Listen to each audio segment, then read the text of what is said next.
Bwana, kwa taarifa ambazo zimenifikia kwenye microphone yangu ni klabu ya soka ya Simba imeweza kutoa tamko ambalo limeweza kuwaacha midomo wazi zaidi washabiki wake na washabiki wa soka la Afrika kwa ujumla. Bwana, kuelekea mchezo wa dabi tarehe 25 ya mwezi wa 6 mwaka 2025, ikumbukwe Dar es Salaam Yanga Africa wao waliweza kutokea kwenye press conference vizuri kabisa, kuweza kufanya mahojiano pamoja na waandishi wa habari. Design fulani kocha aliweza kuibuka. Sasa kwa upande wa Simba Sports Club wao imeweza kuwa tofauti kidogo. Unajua wameweza kuposti picha inaonyesha washabiki wakiwa na shangwe kama hivyo, na wameweza kuonyesha picha ya wachezaji wa kuonyesha alama ya kushukuru. Hawajaposti kitu chochote kuhusiana na masuala ya dabi.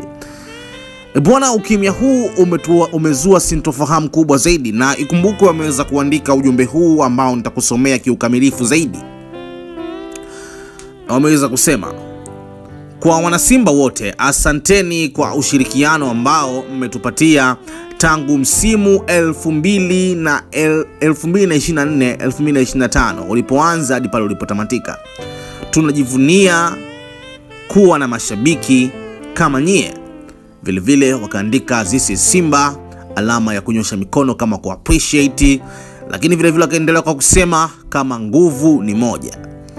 Sasa unaambiwa taarifa hii imeweza kupokelewa ndivyo sivyo na wanasimba wengi, huku wengi wakihisi kama timu inapeleka timu uwanjani ama uongozi haupeleki timu uwanjani.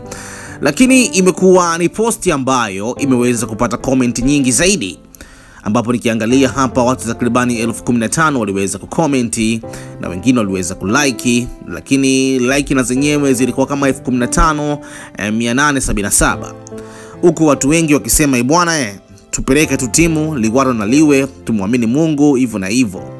Lakini ikumbuka klabu ya soka ya Yanga jana iliweza kufanya vizuri kabisa mazoezi yake, lakini klabu ya soka ya Simba mpaka sasa hivi sijapata taarifa yoyote kama waliweza kufanya mazoezi kwenye uwanja wa Benjamin Mkapa. Ingawa kuna video ambazo inasadikika kuwa ni video za zamani zina trendi zaidi zikionyesha Simba wakifanya mazoezi kwenye uwanja ule kwa Mkapa.